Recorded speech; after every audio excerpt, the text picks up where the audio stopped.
You know, as I reflect on this year, it has been a tremendous undertaking to direct a statewide project to try to understand the issues, concerns, and cares of people of African ancestry related to mental issues. It's a very serious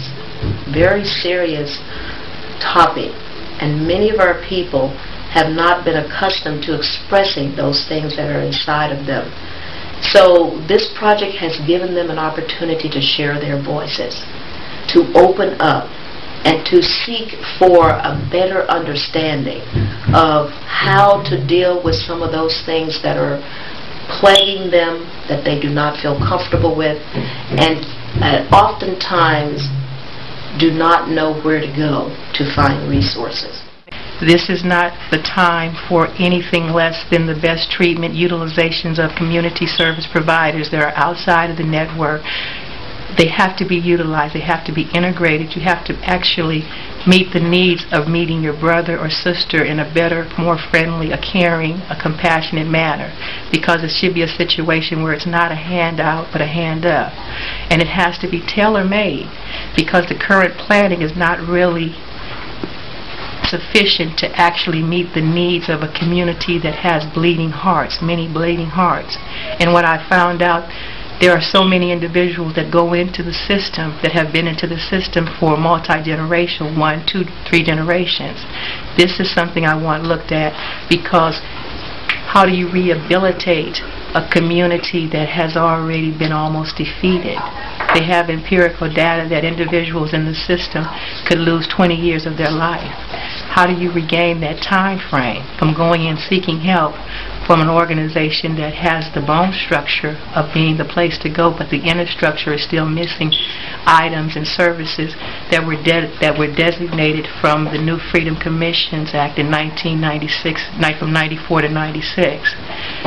And my biggest concern is when consumers are at the point of now going out to do better in their life, they're attached to the Department of Rehabilitation.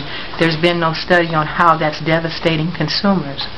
It's not a cookie-cutter situation, but a lot of consumers I have found out have actually been sent back into a form of trauma, and they're having to live their life traumatized by in the system because they don't really have the ancillary providers to provide them services in a timely and a reasonable manner. So I'm hoping that new services that are comparable to African Americans' well-being from a generational standpoint, they can be developed and implemented. It is important to acknowledge the California Department of Mental Health and Proposition 63 funding with the Mental Health Service Act. Those monies have been used to create the Reducing Disparities Projects, as which we have said before is among ethnic populations. So we have the Latinos, the Native Americans, Asian Pacific Islanders, the lesbian, gay, bisexual, transgender, not just only ethnic populations but cultural populations, and the African American population. Secondly, with having this meeting today, it was a collaborative effort with the California Institute of Mental Health. They were able to sponsor our community people coming from all over the state and paying for their lodging and their travel expenses. And then thirdly, we had another collaborative partner on track in Sacramento. They are an advocacy education resource arm. They were able to support portions of the lodging and the registration for the participants to be here. So it takes a collective effort for us to be able to move forward, and more importantly, I want to appreciate all of the individuals who came from every corner of this state, who took their time and their energy and their dedication for 2 days, and for some 2.5 days, to travel and to participate actively in helping to craft solutions that will really work for our people throughout the state of California. We want to have good mental health. We want to have healthy families. We want to be able to network and integrate together. So we have a website, the African American Health Institute, AAAHI- sbc.org. That's A like an apple, A like an apple, H like in Harry, I like in Iris, dash samballcharlie.org, 909-880-2600. So you go to our website, you can see a gamut of resources and materials. So we thank you for the opportunity to be able to share this information. We look forward to networking together and to moving forward to create a system in the state of California that will truly provide the service delivery and prevention and early intervention for all people that's appropriate for them and that is responsive to their particular needs. Did you forget where you were?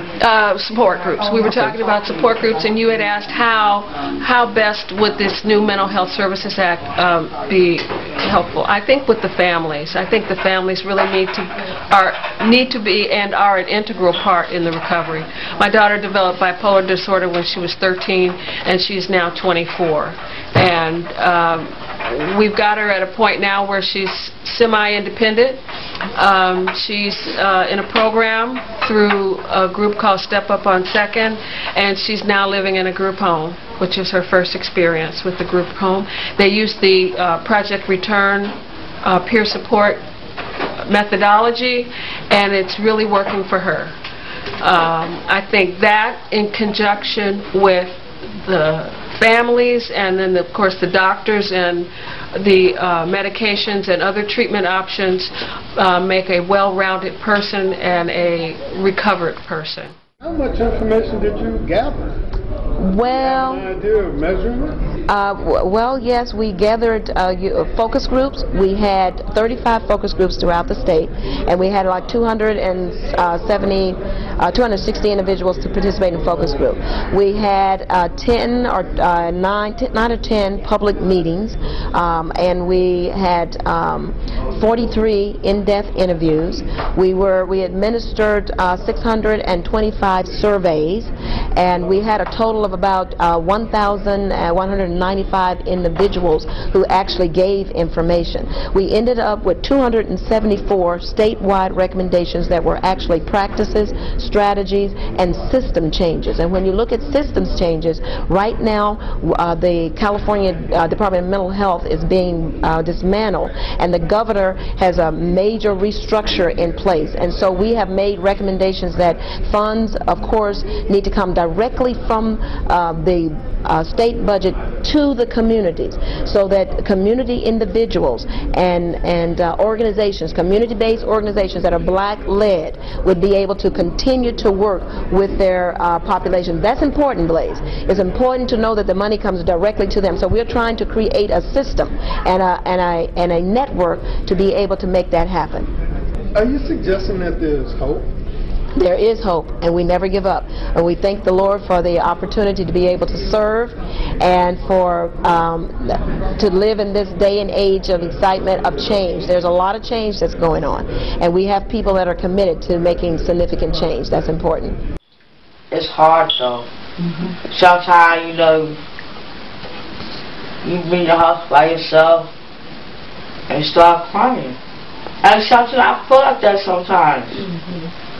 But I don't want to tell him that, because you don't know how he reacts towards you.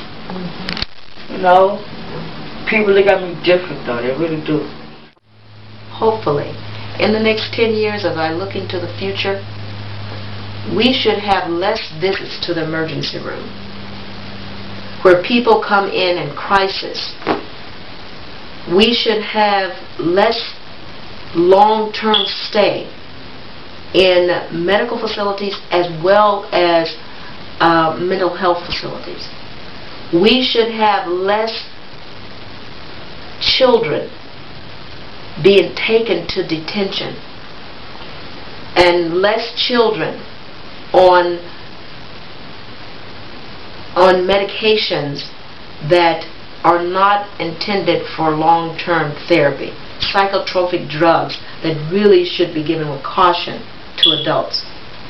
We should have a thriving California where people are quantum leaps above the current status quo. Less depression, less suicide. less loneliness. We should have a society where people are productive and feeling their optimal best. That's what I'm hoping in the next 5 years and 10 years.